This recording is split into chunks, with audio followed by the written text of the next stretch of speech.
ప్రభు పేరట వందనాలు. దేవుడు మిమ్మలను, మీ కుటుంబాలను, మీ పిల్లలను దేవుడు దీవించును గాక. ఆమేన్.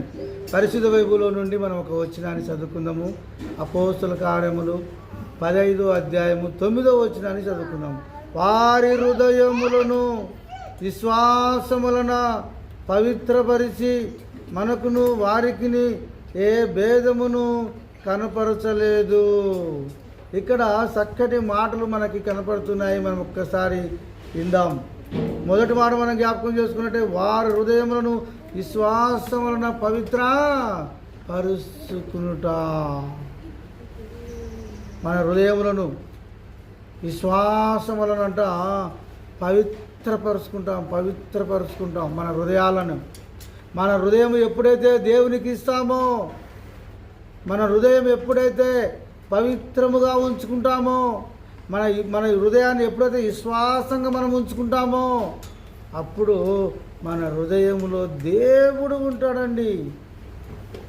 దేవుని బిడ్డలారా, నీ హృదయం ఎలాగుంది ఒక్కసారి ఆలోచించుకో. వారి హృదయము వింటున్నా, నీ హృదయము చెప్పుతున్నా, నా హృదయము, మనందరి హృదయాలు ఎలాగుండాలి చెప్పండి? విశ్వాసము కలిగి ఉండాలి మన హృదయములు. విశ్వాసం అనేది చాలా అవసరము. మన హృదయంలో ఏముండాలంటే విశ్వాసం ఉండాలా. ఉందా నీ హృదయంలో విశ్వాసము? నీ హృదయంలో విశ్వాసం ఉన్నట్టయితే ఆదివారం ఖచ్చితంగా దేవుని సన్నిధిలో ఎన్ని పనులున్నా సరే వదిలిపెట్టేసి దేవుని సన్నిధిలోనూ ఉంటావు. విశ్వాసం నీకుందంటే ప్రార్థన చేస్తావు. విశ్వాసం నీకుందంటే బైబిల్ చదువుతావు. విశ్వాసం నీకుంటే దేవుని అంగీకరిస్తావు. విశ్వాసం ఉండాలి. విశ్వాసం ఉందా?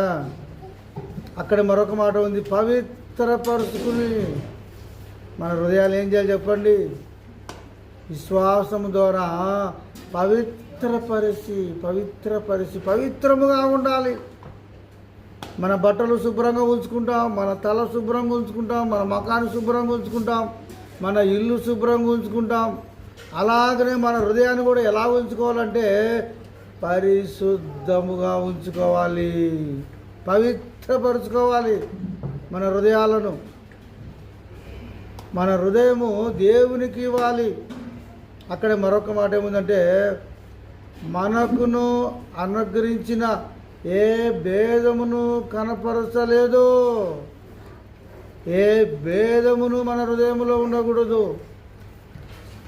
ఏ భేదమును మన ఆత్మీయ సహవాసములో ఉండకూడదు. భేదం ఉండకూడదు. వాడని ఈడని భేదం ఉండకూడదు. మన కుటుంబస్తుని ఎలాగ ప్రేమిస్తామో సంఘస్థుని అలాగే ప్రేమించాలి. సంఘస్థుని ఎలాగ ప్రేమిస్తామో మనం కూడా అలాగే ప్రేమ కలిగి ఉండాలి. ఏ భేదము లేకుండా ఉండాలి. కాబట్టి చెప్పిన ఒక వాక్యాన్ని మనం ముగించుకుందాము.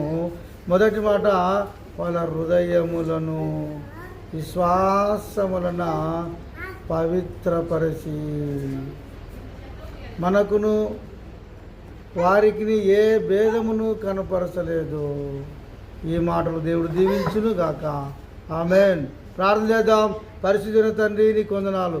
నిన్న ఒక వాక్యం హృదయంలో ఉంచుకొని వాక్యానుసారంగా జీవించే భాగ్యం దయచేయమని, వాళ్ళను, వాళ్ళ పిల్లలను, వాళ్ళ కుటుంబాన్ని, వాళ్ళు చేస్తున్న పనిని దీవించమని యేసు నామములో ప్రార్థిస్తున్నాం తండ్రి. ఆమేన్.